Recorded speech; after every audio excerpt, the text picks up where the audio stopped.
Hello दोस्तों, मैं BP sir. हमारे new Indian coaching centre YouTube channel में आपका स्वागत है। आज की स्लाइड में बात करेंगे संविधान के टॉप 100 अनुच्छेद के बारे में, जो कि अनुच्छेदों से संबंधित कई बार एग्जाम में क्वेश्चन देखने को मिलते हैं। जैसा कि Uttar Pradesh police, army GD, UP लेखपाल, इन परीक्षाओं के लिए वेरी वेरी मोस्ट इम्पॉर्टेंट रहेगा ये स्लाइड। इसमें देखेंगे सभी 100 महत्वपूर्ण अनुच्छेद और 12 अनुसूचियों के बारे में।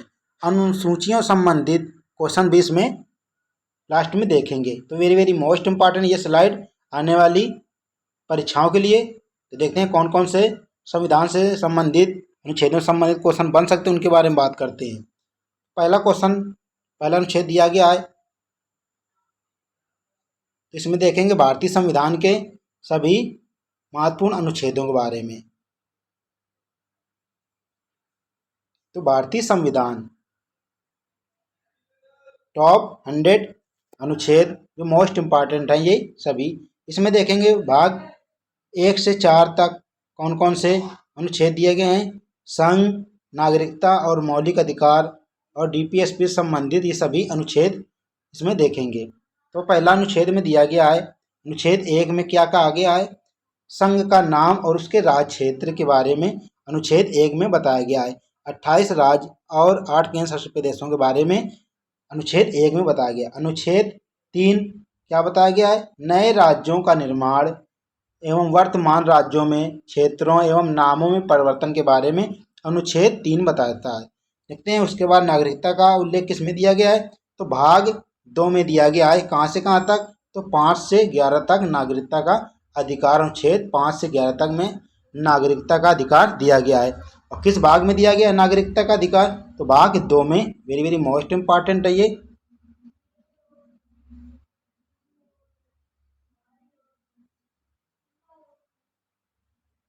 क्वेश्चन नंबर देखते हैं अनुच्छेद 12। अनुच्छेद 12 में क्या कहा गया है, राज्य की परिभाषा के बारे में अनुच्छेद 12 में बताया गया है। वेरी वेरी मोस्ट इम्पॉर्टेंट है अनुच्छेद 12। क्वेश्चन नंबर अनुच्छेद 13 में क्या बताया गया है, मूल अधिकारों से असंगत या उन्हें अल्पीकरण की विधियों के बारे में बताता है अनुच्छेद 13। मोस्ट इम्पॉर्टेंट है अनुच्छेद 14।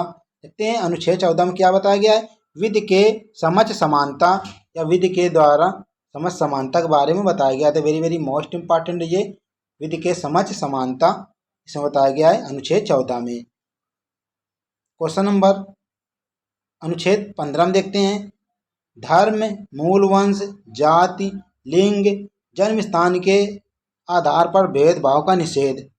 तो अनुच्छेद 15 में बताया गया है। अनुच्छेद 12 में क्या क्या आ गया था, तो अनुच्छेद 12 में कहा गया है राज्य की परिभाषा के बारे में। अनुच्छेद 13 में क्या क्या आ गया है, मूल अधिकारों से असंगत अल्पीकरण की विधियों के बारे में बताता है। अनुच्छेद 14 में विधि के समझ समानता के बारे में बताता है। अनुच्छेद 15 में धर्म, मूल वंश, जाति, लिंग या जन्म स्थान के आधार पर भेदभाव का निषेध के बारे में बताता है। अनुच्छेद 16 में देखते हैं, लोक नियोजन के विषय में अवसर की समानता। अनुच्छेद 16 के अंतर्गत बताया जाता है लोक नियोजन, इसमें अवसर की समानता के बारे में अनुच्छेद 16 बताता है। तो लोक नियोजन के बारे में कौन सा अनुच्छेद बताता है, अनुच्छेद 16। देखते हैं अनुच्छेद 17, अस्पष्टता का अंत जिसे कहते हैं छुआछूत का अंत, अनुच्छेद 17 में बताता है। अनुच्छेद 18 उपाधियों का अंत के बारे में। तो शिक्षा और सेना संबंधी उपाधियों को छोड़कर इसमें क्या बताया गया, उपाधियों के अंत के बारे में बताया गया। अनुच्छेद 19 वाक स्वतंत्रता या बोलने की स्वतंत्रता के बारे में अनुच्छेद 19 बताता है। वेरी वेरी मोस्ट इम्पॉर्टेंट अनुच्छेद 19 और 17, 16 ये सभी और 18 ये सभी मोस्ट इम्पॉर्टेंट अनुच्छेद हैं जो कि आने वाली परीक्षा के लिए वेरी वेरी मोस्ट इम्पॉर्टेंट है। देखते हैं अनुच्छेद 19 में क्या कहा गया है, वाक या बोलने की स्वतंत्रता के बारे में बताता है अनुच्छेद 19। देखते हैं अनुच्छेद 20, अपराधों के लिए दोष सिद्ध करने के संबंध में अनुच्छेद 20 में इसमें बताया गया है। अपराधों के लिए दोष सिद्ध के संबंध में अनुच्छेद 20 बताता है। अनुच्छेद 21, प्राण व दैहिक स्वतंत्रता का संरक्षण या व्यक्तिगत स्वतंत्रता के बारे में बताता है अनुच्छेद 21। अनुच्छेद 21 का में क्या कहा गया है, अनुच्छेद 21 6 से 14 वर्ष के बच्चों के लिए निःशुल्क शिक्षा और अनिवार्य शिक्षा के बारे में बताया गया है अनुच्छेद 21 का। तो वेरी वेरी मोस्ट इंपॉर्टेंट अनुच्छेद 21 और अनुच्छेद 21 का। इसमें देखते हैं अनुच्छेद 22 में क्या क्या आ गया है। अनुच्छेद 22 में कहा गया है कुछ दशाओं में गिरफ्तारी और निरोध से संरक्षण के बारे में अनुच्छेद 22 में बताया गया। अनुच्छेद 23 में क्या क्या आ गया है तो मानव के दुर्व्यापार और बलात् श्रम का प्रतिषेध के बारे में अनुच्छेद 23 बताता है। अनुच्छेद 24 में क्या क्या आ गया है तो कारखानों आदि में बालकों के नियोजन का प्रतिषेध। 14 वर्ष से कम उम्र के बालकों को क्या कर जोखिम भरे कार्यों से यह अनुच्छेद बचाता है। क्वेश्चन अनुच्छेद कितना दिया गया है 25। अंतःकरण की धर्म अंतःकरण और धर्म की अबाध रूप से मानने आचरण और प्रचार करने की स्वतंत्रता के बारे में अनुच्छेद 25 बताता है। क्वेश्चन अनुच्छेद दिया गया है 29। अनुच्छेद 29 में दिया गया है अल्पसंख्यक वर्गों के हितों का संरक्षण अनुच्छेद 29 में बताया गया है। अनुच्छेद 30 शिक्षण संस्थानों की स्थापना और प्रशासन का अल्पसंख्यक वर्गों का अधिकार। तो शिक्षण संबंधी स्थापना कर सकते हैं, शिक्षण संस्थानों की स्थापना अनुच्छेद 30 के अंतर्गत कर सकते हैं।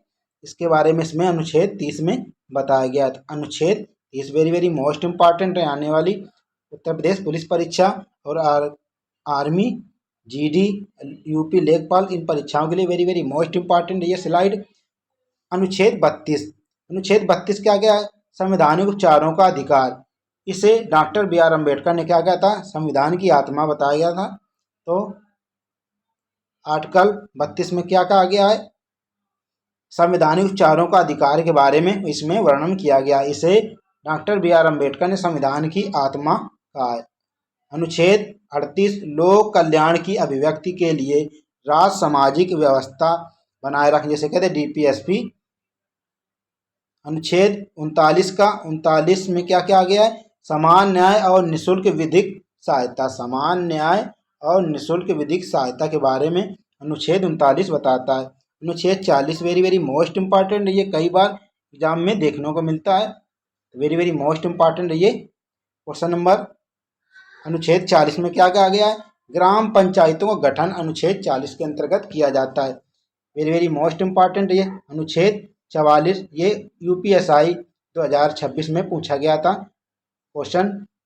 अनुच्छेद 44 नागरिकों के लिए एक समान सिविल संहिता के बारे में बताया गया है, यूनिफॉर्म सिविल कोड के बारे में ये अनुच्छेद बताता है। तो नागरिकों के लिए एक समान सिविल संहिता इसमें बताया गया है अनुच्छेद 44 में बताया गया है। इसके बारे में देखते हैं अनुच्छेद 45 बालकों के लिए निःशुल्क और अनिवार्य शिक्षा के बारे में इसमें बताता है अनुच्छेद 45। वेरी वेरी मोस्ट इंपोर्टेंट अनुच्छेद 48 कृषि और पशुपालन का संगठन के बारे में अनुच्छेद 48 बताता है। अनुच्छेद 49 राष्ट्रीय महत्व के स्मारकों काम स्थानों और वस्तुओं का संरक्षण के बारे में अनुच्छेद 49 बताता है। अनुच्छेद 50 में क्या कहा गया है कार्यपालिका से न्यायपालिका पृथक्करण के बारे में बताता है, कार्यपालिका से न्यायपालिका के पृथक्करण के बारे में बताता है। अनुच्छेद 51 में क्या कहा गया है अंतर्राष्ट्रीय शांति और सुरक्षा की अभिव्यक्ति के बारे में बताता है। अनुच्छेद 51 का क्या है मूल कर्तव्य कहाँ से लिए गए थे तो ये रूस से लिए गए थे मूल कर्तव्य। मौलिक अधिकार कहाँ से तो अमेरिका से। तो भाग 4 के काम में इसका मूल कर्तव्यों के बारे में उल्लेख मिलता है।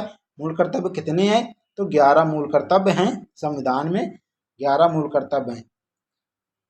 देखते हैं भाग 5 संघ सरकार राष्ट्रपति संसद सुप्रीम कोर्ट और सीएजी संबंधित में संघ के बारे में देखेंगे भाग 5 में। तो देखते हैं अनुच्छेद 52 में क्या कहा गया है अनुच्छेद 52 में कहा गया है भारत का एक राष्ट्रपति भी होगा, अनुच्छेद 52 के अंतर्गत बोला गया है।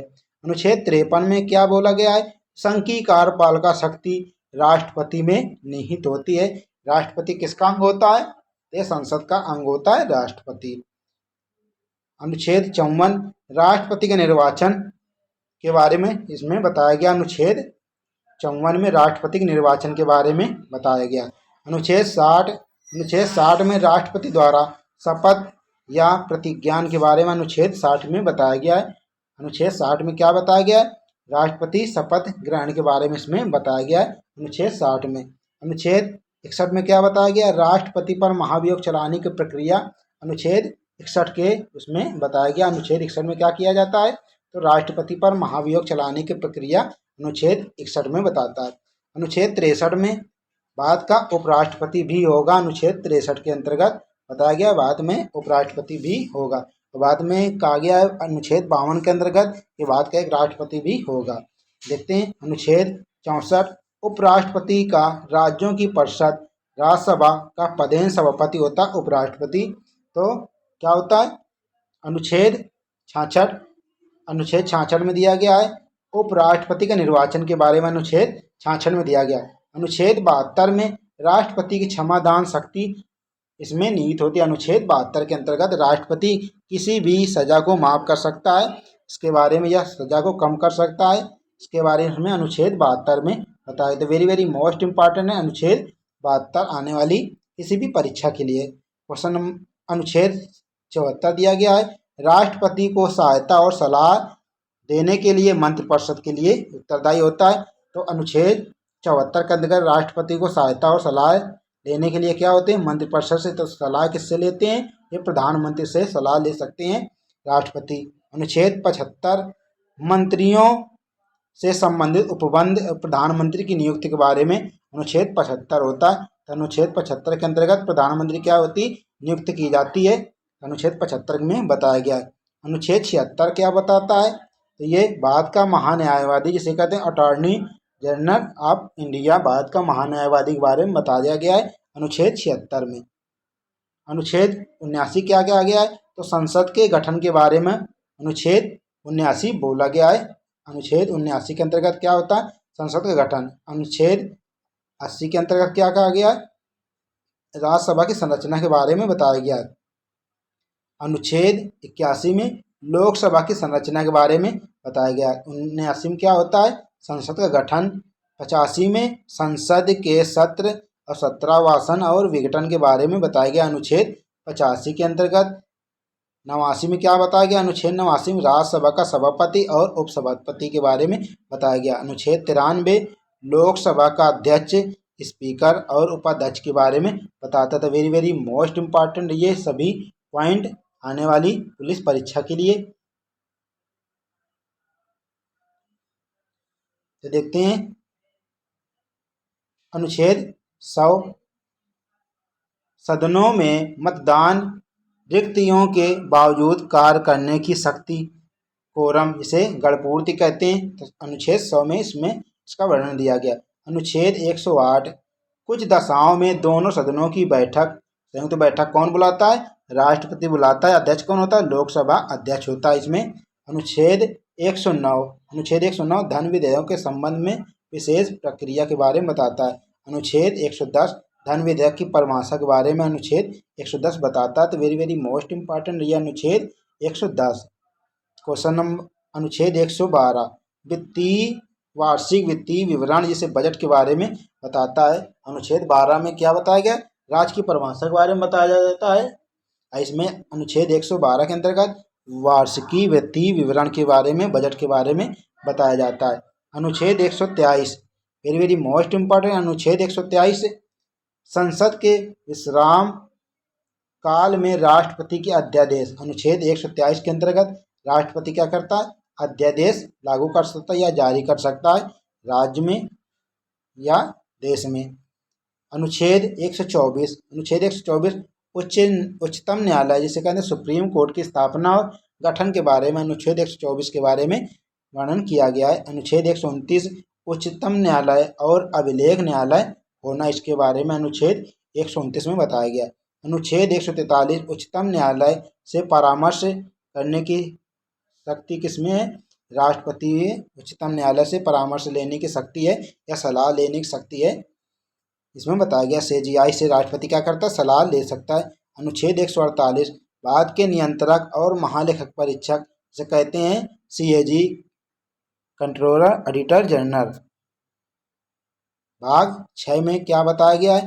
राज्य सरकार में कौन? राज्यपाल, विधानमंडल, हाई कोर्ट, महाधिवक्ता के बारे में बताया जाता है। देखते हैं अनुच्छेद 153 में राज्यों के राज्यपाल के बारे में बताया गया। अनुच्छेद 153 में, अनुच्छेद 154 में राज्य की कार्यपाल शक्ति के बारे में बताता है। अनुच्छेद 154, अनुच्छेद 155 राज्यपाल की नियुक्ति के बारे में इसमें बताया गया। अनुच्छेद 155 में राज्य के राज्यपाल की नियुक्ति के बारे में। अनुच्छेद 161 राज्यपाल की क्षमा शक्ति, राज्यपाल की क्षमा दान की शक्ति अनुच्छेद 161 में है। राष्ट्रपति किस में है? अनुच्छेद 72 के अंतर्गत राष्ट्रपति क्या करता है? क्षमादान प्रक्रिया राष्ट्रपति को देने का अधिकार इसमें मिला अनुच्छेद 72 में, और राज्यपाल को 161 में। अनुच्छेद 163 राज्यपाल को सलाह लेने के लिए मंत्रिपरिषद की आवश्यकता होती है।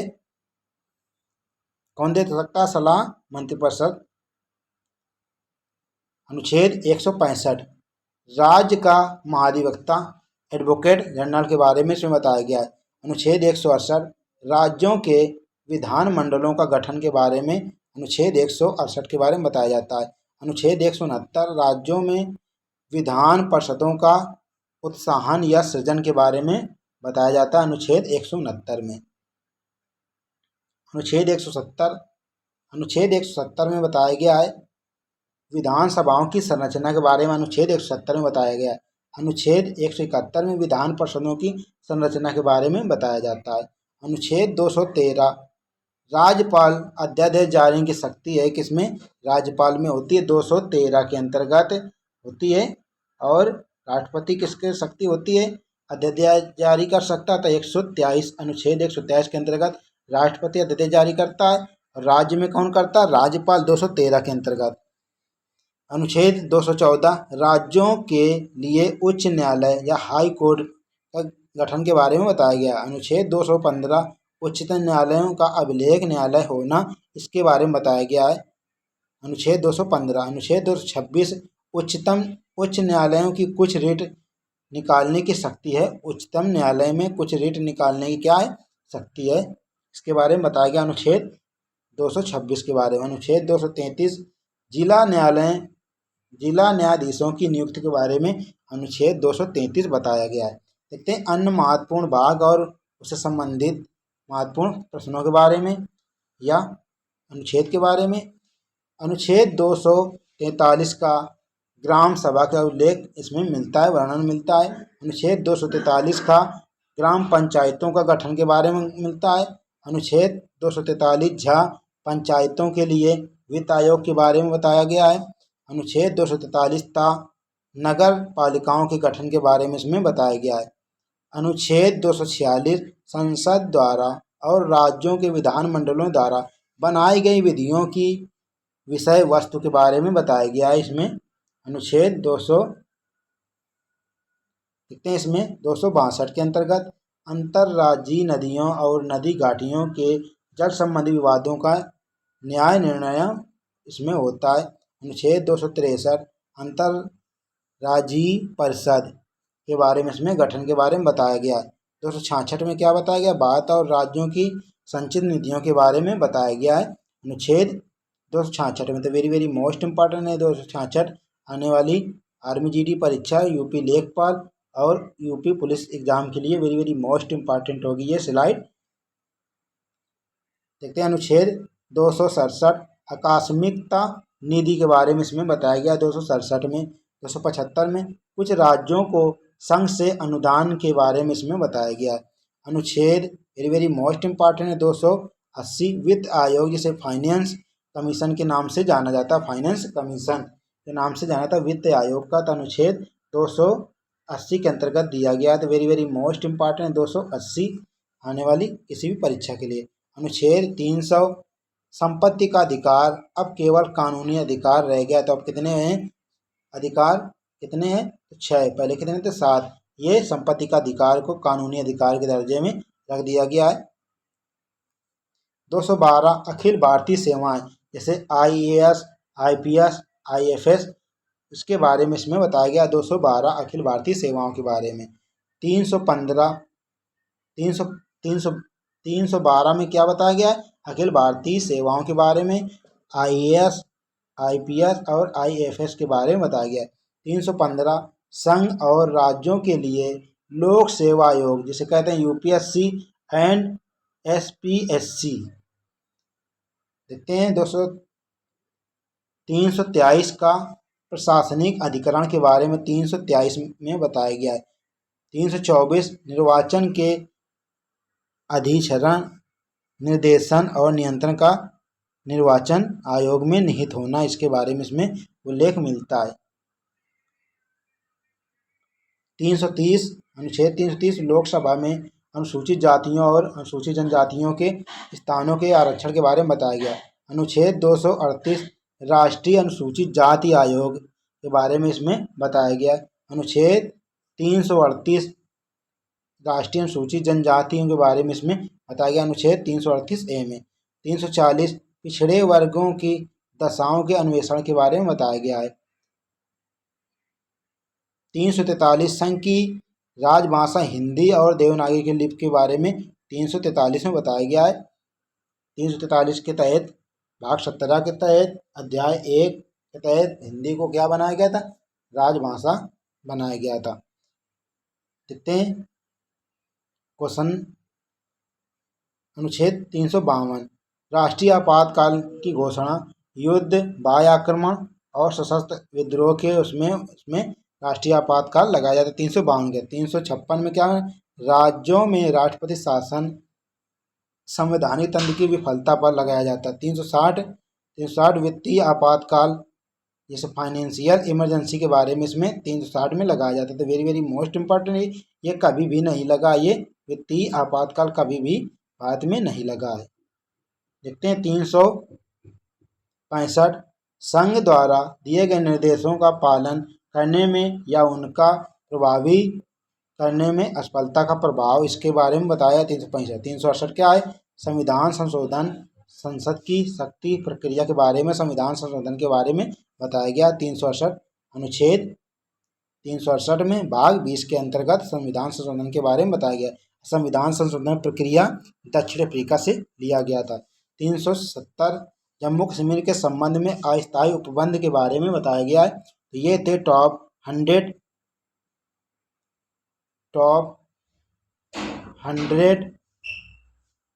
आर्टिकल जो कि संविधान संबंधित है। ऐसी ऑथेंटिक वीडियो देखने के लिए new Indian coaching centre YouTube channel को सब्सक्राइब एंड लाइक करें। मिलते हैं नेक्स्ट वीडियो पे, तब तक के लिए जय हिंद, जय भारत। पढ़ेगा भारत तो बढ़ेगा भारत।